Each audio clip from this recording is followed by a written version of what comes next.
You're probably hearing a lot now about Real ID. It's the reason everybody's rushing here to the DMV and spending hours in line for this new kind of driver's license.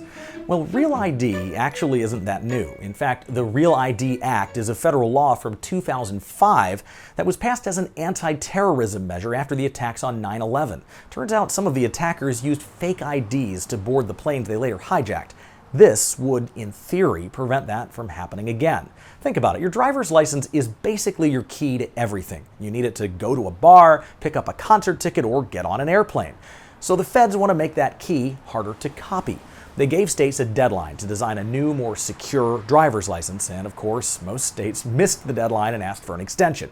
Then the pandemic happened and there was another extension, and then another. Now this latest extension runs out on May 7th, 2025.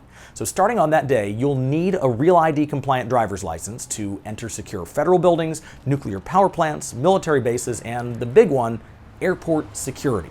So that means in just over 2 years, your old driver's license will not get you onto an airplane. So how do you get a Real ID? Well, you have to prove that you're you. First, you have to come to the DMV in person. They have to take a brand new photo of you and also capture your thumbprint.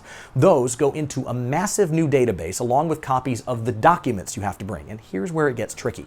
The first document needs to establish identity. That could be a passport, a birth certificate, or a green card.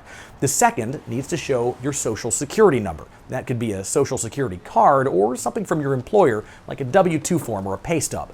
The third thing you need is proof that you actually live here. So a utility bill, a lease, a mortgage, any official document with your address on it. And if you've ever changed your name, bring proof of that too, like a marriage license or a court document.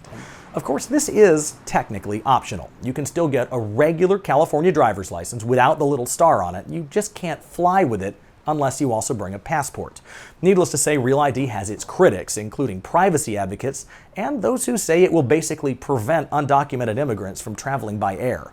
By the way, the Real ID Act is also the law that paved the way for President Trump's border wall, with specific language to let the feds skip the environmental review process for roads and fences at the border.